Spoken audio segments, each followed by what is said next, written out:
Test. बहुत बहुत स्वागत है आप सबों का एक बार फिर। मैं बहुत बहुत धन्यवाद देना चाहता हूँ शार्दुल भैया को कि उन्होंने हमें इतना कीमती समय दिया। स्वागत है भैया आपका। और हमारी जनता और हमारे सभी श्रोतागण दर्शक जानना चाहते हैं कुछ आपके बारे में, तो कुछ बताइए भैया अपने बारे में, थोड़ा सा इंट्रोडक्शन। नमस्कार। मैं संतोष कुमार शार्दुल, मैं प्रकाश नगर में रहता हूँ और हमारा पैकर मूवर का व्यवसाय है और मैं शिक्षा निकेतन 1988 बैच का विद्यार्थी रहा हूँ और एक हमारा छोटा सा फूड चेन है हांगकांग के नाम से, और जो मैं संचालित करता हूँ। बहुत बहुत धन्यवाद भैया। तो शिक्षा निकेतन उच्च विद्यालय के जितने भी विद्यार्थी हैं और जितने भी अन्य सदस्य हैं, उनके लिए भी, उनके तरफ से भी मैं शुभकामनाएं देता हूं आपको, आपके इतने अच्छे बिजनेस के लिए। तो भैया मैं ये जानना चाहता हूं कि ये बहुत लोगों से हम मिलते रहते हैं जो कि गवर्नमेंट जॉब में हैं, जो कि आज बहुत अच्छे पदों पर भी बैठे हुए हैं और वो स्व व्यवसाय भी करते हैं। तो एंटरप्रेन्योरशिप या स्व व्यवसाय जो भी आज के डेट में समाज में लोग कर रहे हैं, और जो भी नए युवा अ, परीक्षाओं की तैयारी करते हुए डिप्रेस हो जाते हैं, निराश हो जाते हैं, ऐसे युवाओं के लिए आप स्वरोजगार में क्या शिक्षा या क्या मैसेज देना चाहते हैं आप अपनी ओर से?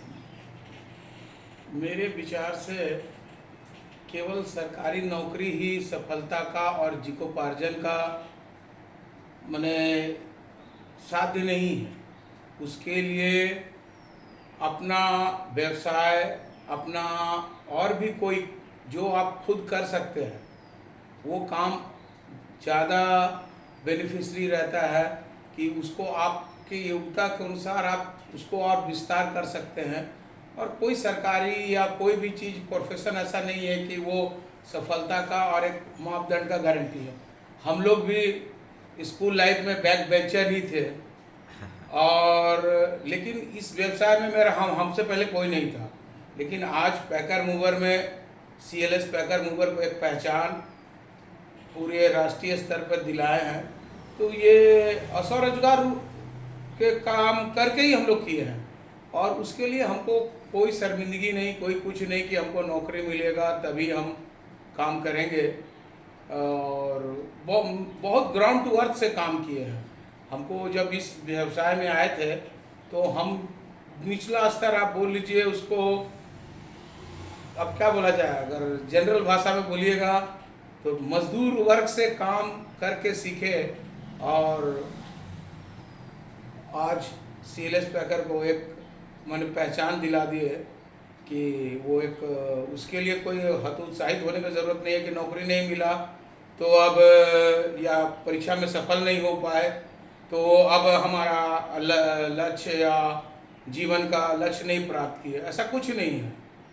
हम लोग बैक बेंचर ही रह के आज एक हर एक कोई अपना, जैसे हमारे बलबीर भैया हैं, न्यू इंडिया एक पहचान है, एक ब्रांड है, तो वो वैसा है, वैसा से स्वरोजगार करके पूरे, क्योंकि नौकरी सीमित है और जनसंख्या बहुत है, जी। तो स्वरोजगार करके आप ज़्यादा कमा सकते हैं या सफल हो सकते हैं बनिस्बत के सरकारी नौकरी के।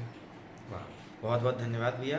तो एक मज़दूर से, एक छोटे से मज़दूर के स्तर से जाते हुए आपने पैकर्स एंड मूवर्स एसोसिएशन के अध्यक्ष बने और हमें बताया गया, हमें पता चला कि इंडियन मूवर्स ऑर्गेनाइजेशन के प्रेसिडेंट भी आप रहे, इतने ऊंचे पदों पर आप रहे और आज भी आप ढेर सारा समाज सेवा का कार्य कर रहे हैं और आपने ये जो उत्साह की बातें भी बोली हैं। तो एक मेरा प्रश्न आपसे और है भैया कि मान लीजिए कोई भी युवा एक बिजनेस प्लान लेकर के आता है, अर्थात एक छोटा सा फूड चेन वो खोलना चाहता है या फिर वो एक छोटा सा कोई ऑनलाइन बिजनेस ऑफलाइन माध्यम से जोड़ते हुए, अगर मान लीजिए कोई भी एक जनरली फूड चेन जोड़ करके उसको ऑनलाइन में जोड़े, तो ऑनलाइन में तो चीज़ों को आज की डेट में वायरल करना बहुत आसान है, मगर आपने करीब 25-30 साल का आपका लंबा अनुभव रहा है और इस लंबे अनुभव ने आपने बहुत सारी तकलीफ़ें झेली होंगी। तो कोई भी एक नया युवा अगर कोई कार्य शुरू करता है निचले स्तर पर, तो आपको उसके लिए क्या छोटी छोटी बातें जो आपको लगती हैं ध्यान में रखना बहुत ज़रूरी है, ये आप बताएं हमारे दर्शकों को। कोई भी व्यवसाय आप आरंभ कीजिए किसी भी क्षेत्र में, तो मालिक बनने से पहले आपको मजदूर बनना पड़ेगा। वाह। तो वो लंबे टाइम तक सरवाइव कर पाइएगा। क्योंकि क्या होता है कि जब आप मजदूर, मतलब क्या होता है कि आप एकदम ग्राउंड लेवल अप्रेंटिसशिप, आप बारीकियां सीखेंगे, आने वाली चुनौतियों को सीखेंगे, जानेंगे, तो ज़्यादा आप जिस फील्ड में भी जाएंगे तो सफल होने की संभावना ज़्यादा रहती है। और डायरेक्ट अगर आप मालिक बनिएगा तो जहाँ भी समस्या और कोई प्रॉब्लम आएगा आपको समझ में आएगा नहीं और आप असफल होने का चांसेस ज़्यादा रहता है। तो इसलिए किसी भी फील्ड में जाइए, फूड चेन में जाइए, कोई भी आप माने व्यवसाय में जाइए, इंडस्ट्री में जाइए, तो आप एकदम निचले स्तर से आप काम कीजिए, जानकारी लीजिए, उसमें आप ज़्यादा सफल होने का संभावना है। बहुत बहुत धन्यवाद। 3 चीज़ें दर्शक जानना चाहते हैं। एक है किसी भी नए व्यवसाय को शुरू करने के लिए कानूनी दांव-पेच, और दूसरा जो भी लोकल राउडीज़ होते हैं या असामाजिक तत्व जो कि आपके नए व्यवसाय में विघ्न डालते हैं, उनको, और इनिशियल इन्वेस्टमेंट जिसको हम कैपेक्स भी कहते हैं, कैपिटल एक्सपेंडिचर, यानी कि प्रारंभिक रूप से आप जो मूलधन लगाते हैं अपने व्यवसाय में, इन चीज़ों को किस तरह से आदमी को मैनेज करना चाहिए। अगर आप पहले 2 का भी उत्तर दे पाएँ कि कानूनी व्यवस्था, किस तरह से कानूनी चीज़ों का पालन किया जाए ताकि कोई कानूनी अड़चनें ना आएँ, लोकल पुलिस स्टेशन, लोकल थाना, कोर्ट, और साथ ही साथ लोकल जो भी राउडीज़ यानी कि असामाजिक तत्व होते हैं, उनसे कैसे आपने सामना किया। अपने कुछ 20-25 सालों का अनुभव बताएं हमें। देखिए, किसी भी नए व्यवसाय में अगर आप जाइएगा तो पहले से स्थापित जो लोग रहते हैं वो न्यू कमर को आने नहीं देते, शुरू से होते आया है। उसके बीच आपको अपना साहस, बुद्धि और लगन से ही उन लोगों को पराजित करना पड़ेगा। और कभी भी आप हौसला नहीं हारना है। बार बार असफल होंगे, बहुत लोग विधन डालेंगे, क्योंकि नए लोग को कोई रेड कारपेट नहीं बिछाता है। जो आपको कंपटीटर लोग जो है वो सबसे ज़्यादा आरंभ में आपका बहुत सब बाधा खड़ा करेगा। जब आप सफल हो जाइएगा तो फिर वो आपका ये बन जाता है। और लोकल के लिए देखिए, अभी क्या है, कोई भी व्यवसाय का कानूनी पक्ष वो आप क्लियर करिए, जैसे जीएसटी हो या जो चीज़ है, अगर लंबा काम करना है या साफ सुथरे ढंग से काम करना है कोई भी व्यवसाय में, तो वो सब पहलू अगर आपका रहेगा, विश्वसनीयता बने रहेगा, तो ज़्यादा सफल होंगे आप। बहुत बहुत धन्यवाद भैया। राष्ट्रीय एवं अंतर्राष्ट्रीय मुद्दों पे बात करने से पहले समाज सेवा के क्षेत्र में जनता जानना चाहती है, हमारे दर्शक, कि समाज सेवा आप जो भी करते हैं उसको करते हुए भी आप व्यवसाय करते हैं, तो अपने जीवन के इतने कठिन समय में और इतने ज़्यादा व्यस्त समय में, इतने व्यस्त लाइफस्टाइल अगर हम कहें, आप समाज सेवा का भी समय अगर निकाल पाते हैं, तो ये आप कैसे मैनेज करते हैं इतनी सारी चीज़ों को? टाइम मैनेजमेंट कैसे करते हैं आप?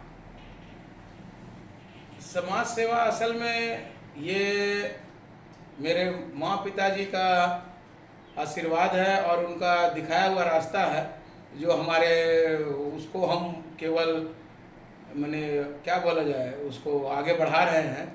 क्योंकि आज समाज से अगर आप कुछ पा रहे हैं तो आपको समाज को देना पड़ेगा। आप अपने लिए कमा रहे हैं, अपने लिए कर रहे हैं, अपने घर कर रहे हैं, लेकिन समाज के लिए क्या कर रहे हैं वो महत्वपूर्ण है। बहुत लोग केवल अपने लिए करते हैं।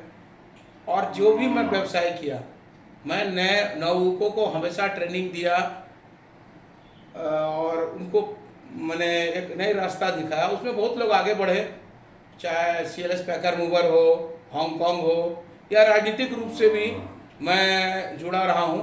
तो उन लोगों को मैं हमेशा नए नवयुवकों को प्रोत्साहित किया, क्योंकि अब समाज में अगर कुछ ले रहे हैं तो आपको समाज को कुछ देना ही पड़ेगा।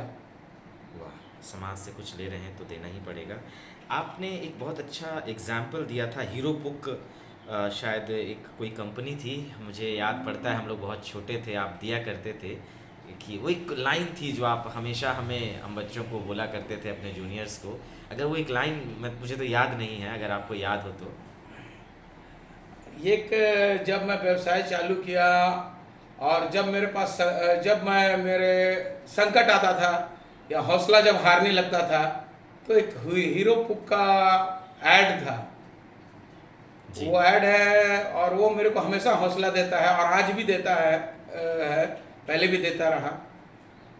अकेले होती है हर एक नई शुरुआत, अगर है शक्ति तुम्हारे पास तो जमाना देगा साथ। तो वो जो टैग लाइन है ना, वो अपने मैं जीवन में उतार लिया हूँ।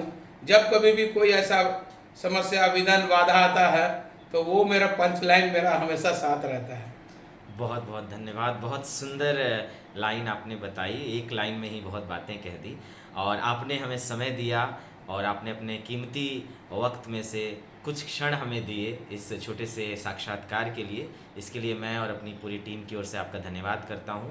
मैं चाहूँगा कि आपको अगर कभी समय मिले तो आप हमारे दर्शकों को बोलें कि हमारा एक छोटा सा चैनल है जिस पर ये वीडियो आप सभी देख रहे हैं, इसे शेयर और सब्सक्राइब ज़रूर करें। और किसी भी माध्यम से अगर हमारे जूनियर्स आप तक पहुंचना चाहते हैं तो मैं बातें उनकी आप तक पहुंचाऊंगा। आपने कीमती समय दिया, आप उसका बहुत बहुत धन्यवाद। एक बार इस कैमरे में शेयर और सब्सक्राइब के लिए आप रिक्वेस्ट कर दें हमारी जनता से। और कैसा लगा ये इंटरव्यू, आप हमें ये बताएं। इंटरव्यू बहुत अच्छा लगा, और सभी मैं लोगों से ये विनती करता हूँ कि प्रकाश लाल जी का जो ये यू चैनल है उसको सब्सक्राइब करें, लाइक्स करें, और जितना प्रचारित और प्रसारित कर सकते कि करें, जिससे इनका और हौसला अफजाई हो और ज़्यादा से ज़्यादा लोग जुड़े। और इसके साथ ही मैं सबको फिर से पुनः धन्यवाद, नमस्कार। बहुत बहुत धन्यवाद सर आपका। मिलते हैं बहुत जल्दी एक और इंटरव्यू के लिए। धन्यवाद।